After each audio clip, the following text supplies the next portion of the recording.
the battle for Leyte Gulf.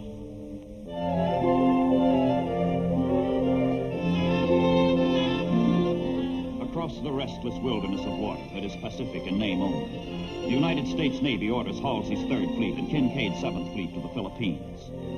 Sailing over the Mindanao Deep and into Leyte Gulf, Allied soldiers and sailors come to answer the prayers of those who marched their way to death on Bataan 2.5 years earlier. It is October 1944.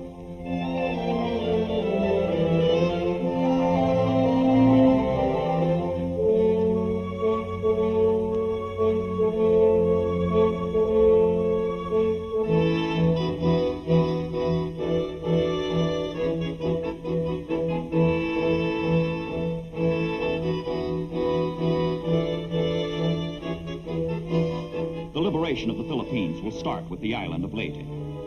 Seize the beaches, establish a base. 6 simple words on which hangs the destiny of the Western Pacific.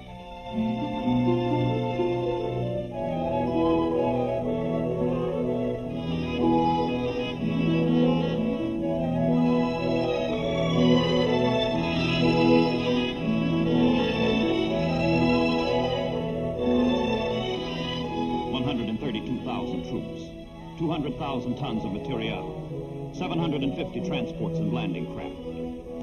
For the GIs, Leyte Gulf is all-out war. For the Japanese, Leyte Gulf is the most tempting target ever offered.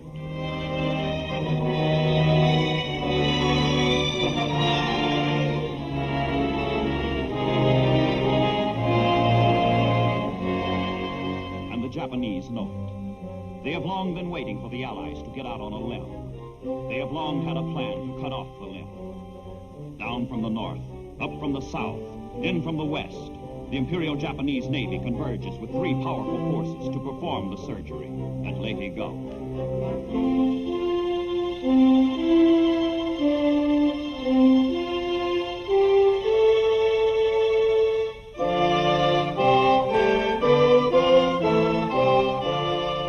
The entire remaining naval strength of Japan is mustered for one final, supreme battle.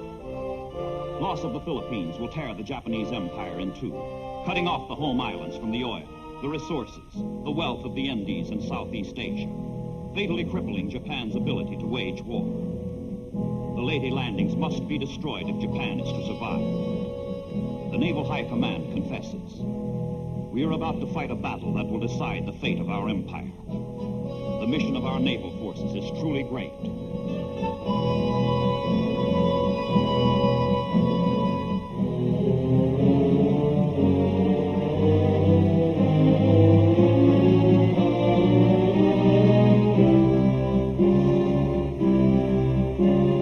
Steady attrition has undermined the once superb Imperial Japanese Navy. But what the sailors now lack, they supplant with courage sired out of desperation.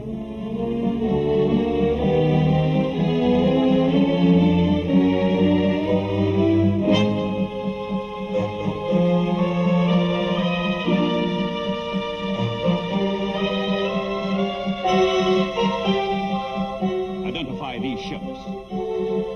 United States battleship, Maryland class. United States battleship, Oklahoma class.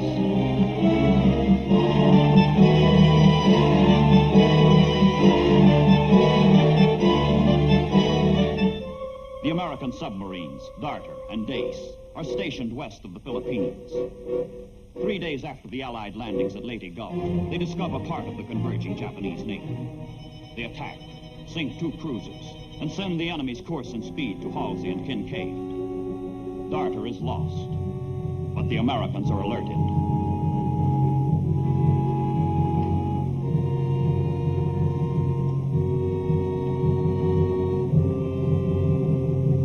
Intelligence from the submarines is analyzed and plotted aboard Admiral Halsey's flagship.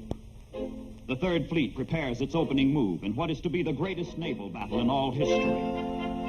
Halsey orders out his search planes, orders them to pinpoint the Japanese.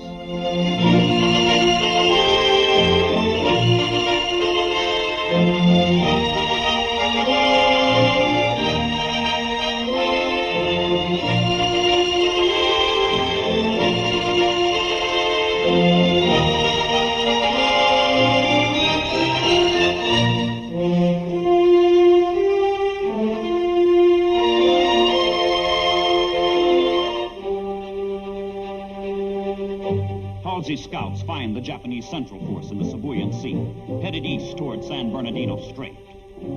The enemy plans to sail through the strait, and then set a southerly course for Leyte Gulf. A southerly course for slaughter.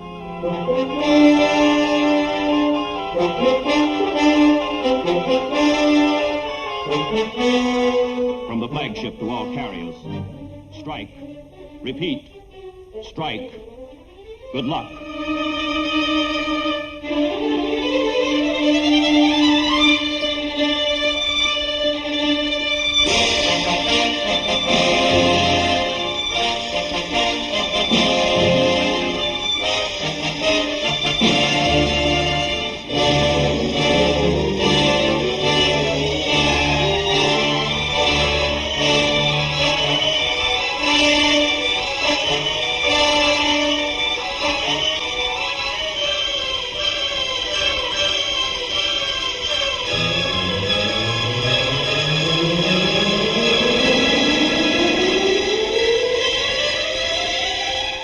The Japanese Navy can count on no help from its pilots and planes, all but destroyed in earlier battles. So anti-aircraft measures have been intensified, in the hope the ships by themselves can beat off the Americans. The sailors prepare to throw up a wall of fire around their task force.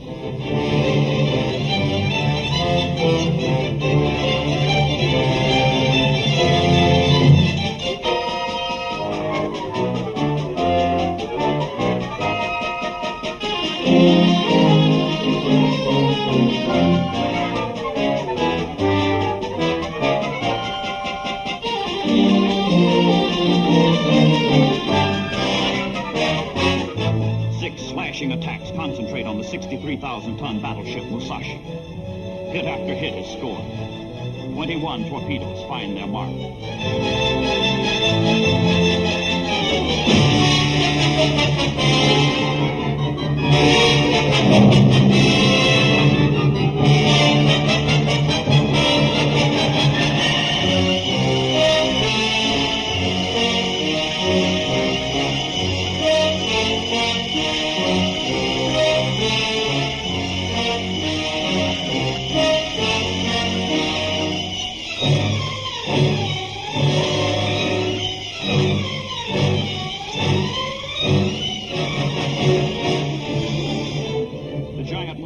Becomes the first Japanese battleship sunk entirely by aircraft. Other ships are damaged. The Japanese Central Force pauses and turns back. It has been battered, mauled, wounded, but it has not been destroyed.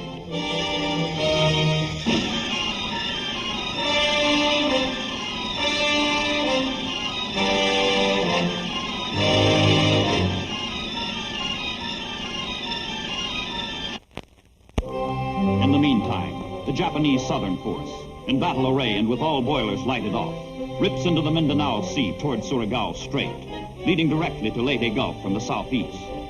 Battleships, cruisers, destroyers lunge through the narrow waters, hoping to force the strait open and join up with the Central Force in the twin annihilation of the United States Army and Navy. But the jaws of an American trap are open.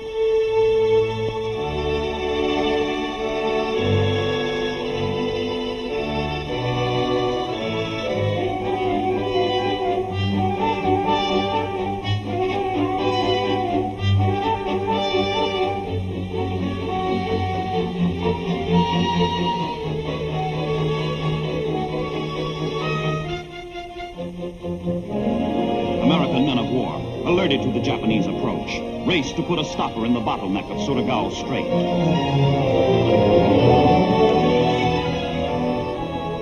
Admiral Kincaid stuffs the bottleneck with PT boats, destroyers, cruisers, and battleships. American and Australian ships and sailors comprise a floating dam across the strait, strong in firepower, strong in determination to hold. The Admiral orders positions taken.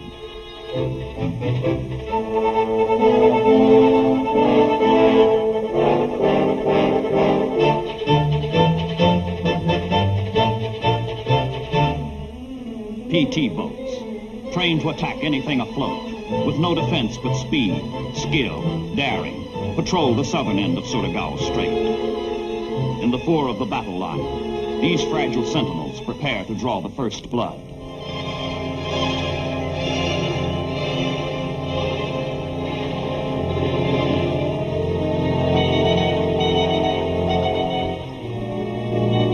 Behind the PT patrol is the destroyer picket line. Behind the destroyers are the cruisers. And behind the cruisers, the battleships. All hands are quiet, tense, waiting.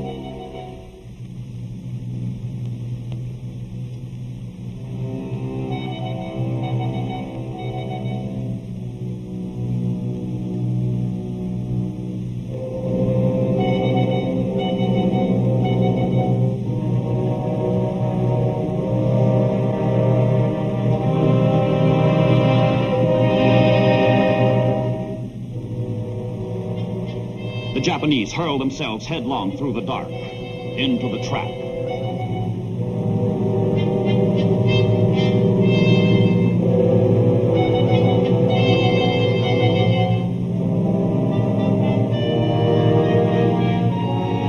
Midnight, October 24th. Inside the Japanese force, detection gear picks up their enemy. Suddenly, brilliantly, searchlights dispel the night. The Battle of Surigao Strait is on.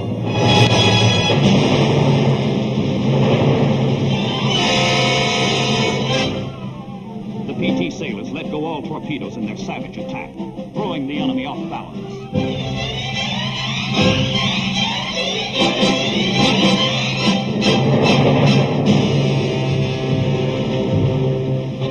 The PTs have done their job. Located the enemy, attacked the enemy, betrayed the enemy to the bigger boys. Now destroyers, cruisers, battleships, all in position, all at battle stations, take up the fight. The Japanese are in the trap, and the jaws close.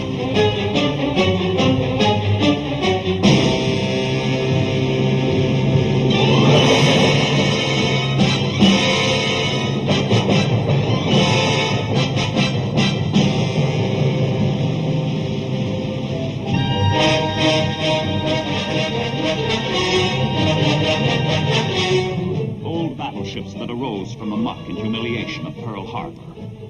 California, West Virginia, Tennessee, Maryland, deliver salvo after salvo.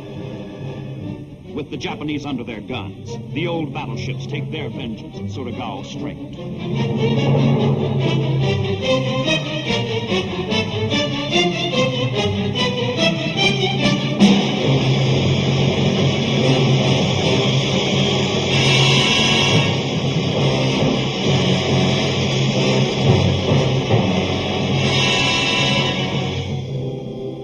Japanese disaster litters mile after mile of Surigao Strait. More than 5,000 Japanese sailors are wounded, missing, dead. The survivors, fanatical to the last, refuse to be rescued. The Japanese southern force is destroyed.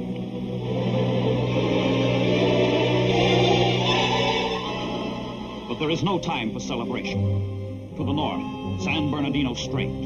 Unguarded, open waterway leading to the approaches of Leyte Gulf. Through this passage, the Japanese central force of battleships, cruisers, destroyers, steams at 20 knots. This is the force that was turned back. But if it could turn once, it could turn again. And turn it has, toward Leyte.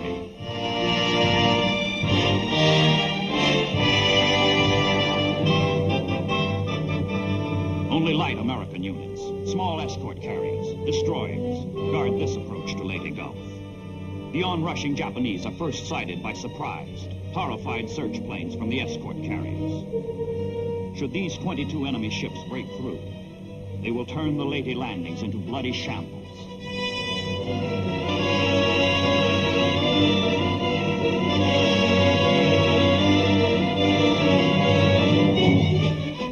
Orders go out to the thin line of destroyers. Attack. Hit the cruisers. Block the battleships. These sailors sacrificed themselves for Leyte in the Battle off Samar.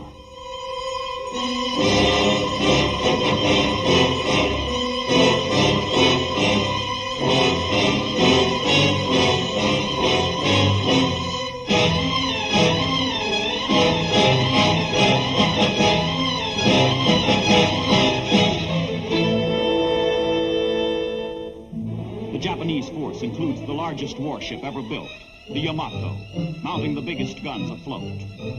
Open fire, orders the Japanese admiral, letting the feeble defenders feel the full sting of the Imperial Navy.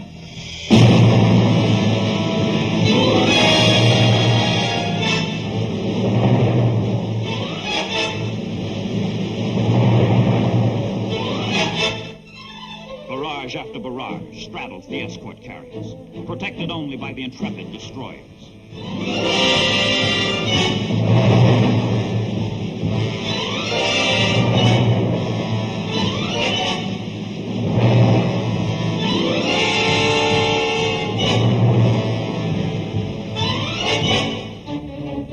Destroyers lay screens of real and chemical smoke between the escort carriers and the enemy, then bore in to deliver a furious torpedo attack.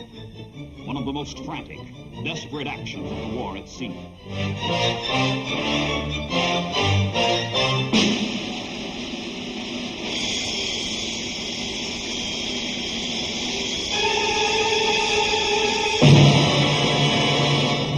Every plane that can get off the escort carriers joins the unequal battle. Trained only for support of ground troops, the Jeep pilots hit the Japanese with what they can, with all they have.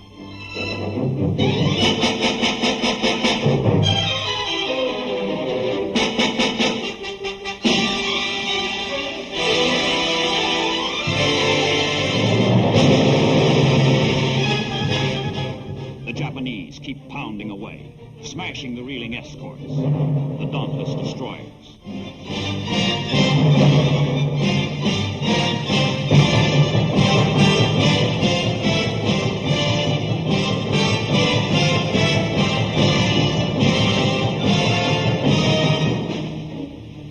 American attack continues, scattering and confusing the Japanese. Suddenly, the Japanese make an incredible decision. With parting salvos, they break off the fight. They turn back, this time for good. 5 American ships, Gambier Bay, St. Lo, Johnston, Hull, Roberts, sunk. 2,800 casualties. Meanwhile, far to the north, off Cape Engano, the 3rd Japanese force is discovered. A force that answers the question the Americans have been asking since the start of the battle for Leyte Gulf. Where are the carriers? The Japanese northern force includes 4 carriers, as well as battleships, cruisers, destroyers. Steaming on a southerly course, the carriers are the final threat to Leyte Gulf.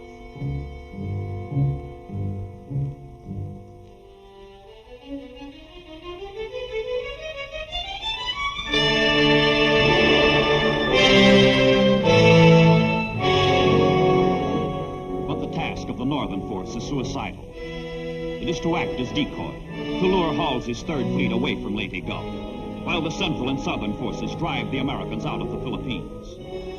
The Japanese are hopelessly outclassed, short on training, short of planes. We will be sunk, their admiral admits. That is our mission.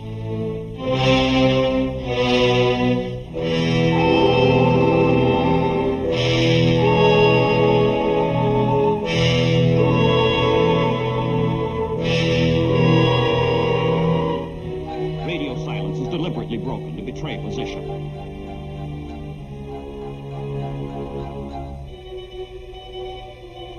The dummy messages are intercepted by Halsey's radio men. The admiral is confronted with a tough problem. Should he stay at Leyte or sink the Japanese carriers? Regarding his mission to be offensive rather than defensive, he orders the 3rd Fleet north.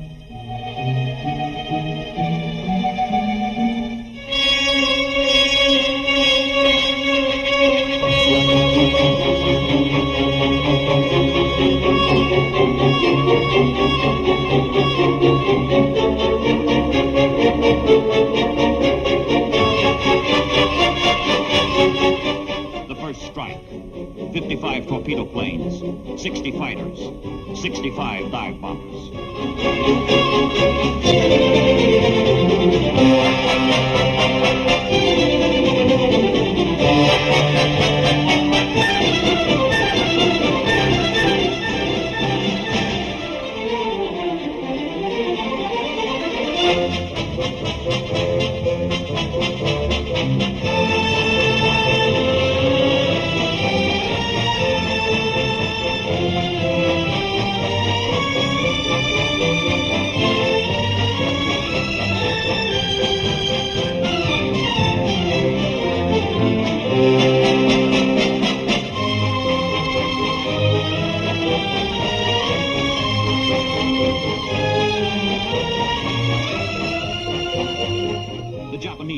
to receive the assault with massed, intense anti-aircraft fire.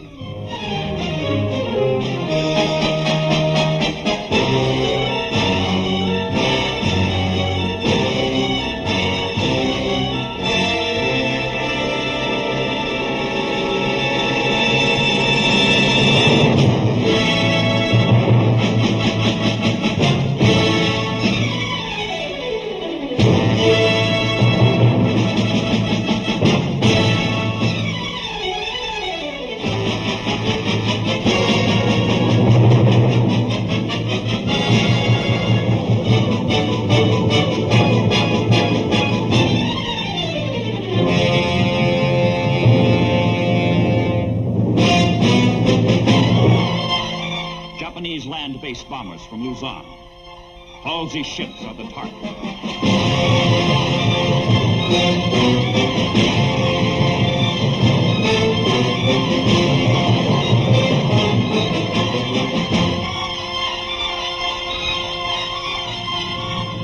Few Japanese attackers break through, but a single bomber finds its single mark with a single bomb.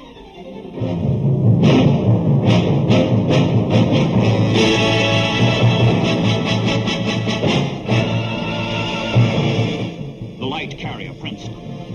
One hit is enough. Rescue efforts by her crew and first aid from the cruiser Birmingham cannot prevent a fatal internal explosion.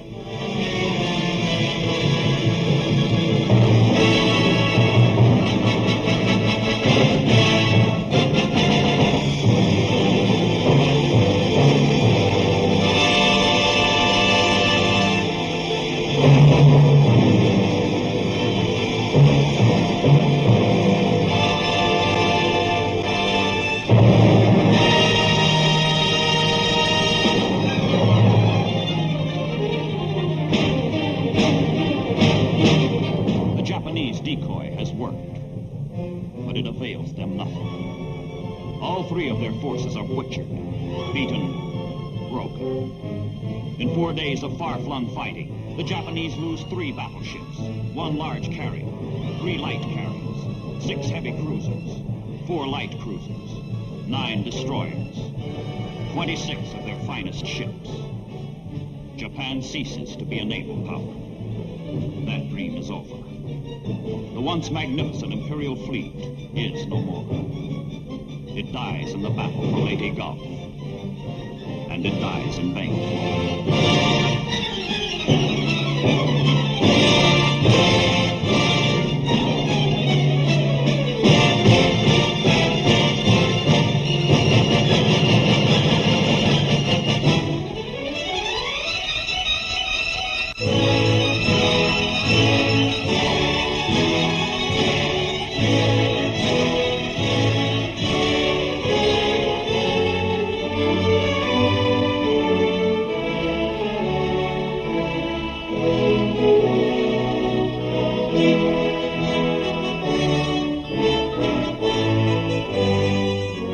Fleets are made by nations.